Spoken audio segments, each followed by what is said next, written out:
এদেশে সংখ্যালঘুদের উপর আক্রমণ করা হয় এবং সেই আক্রমণের যে দোষ সে উদুরপিণ্ডি বুদুর ঘাড়ে চাপানো হয়। ঠিক একইভাবে এই মাজার ভাঙার ক্ষেত্র আমরা লক্ষ্য করেছি। পরিষ্কারভাবে আমরা বলতে চাই যে কোনো মুসলিম নামধারী নিজেকে যিনি মুসলমান দাবি করছেন তিনি যদি শিরকে লিপ্ত হন তাহলে সেক্ষেত্রে তাকে আমাদের দাওয়াত দিতে হবে, সংশোধনের পথে আহ্বান করতে হবে।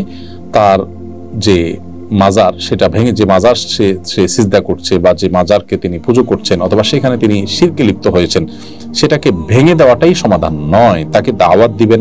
আপনি বলবেন যে দাওয়াত দিয়ে বহু মাজার দাওয়াত দিয়ে কোনো লাভ হয়েছে কিনা, আমি বলবো বহু মাজারের ভক্ত বা মাজারে শিরকারী মানুষকে আল্লাহ তাআলা হেদায়েত দিয়েছেন। আমার ব্যক্তিগতভাবে পরিচিত এরকম মানুষ আছে, আল্লাহ আমার মাধ্যমেও কিছু ভাইকে হেদায়েত দিয়েছেন বলে আমি আল্লাহ তাআলার দরবারে শুকর এবং কৃতজ্ঞতা জ্ঞাপন করছি। কিন্তু মাজার ভেঙে দেওয়ার কারণে কজন মানুষ শিরক ছেড়েছে আপনি সেটা বলতে পারবেন কিনা?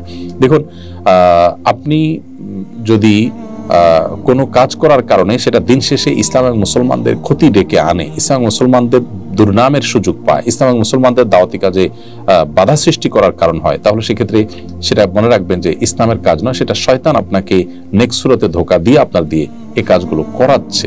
ওলামা একরাম আপনাদের কাউকে এই কাজের নির্দেশ দিয়েছেন কিনা, দিলে তার নাম বলুন। কোন ভিডিওতে, কোন বক্তব্যে, কোন অনুষ্ঠানে, প্রকাশ্যে বা অপ্রকাশ্যে কোন আলেম বলেছেন আমাদেরকে বলুন।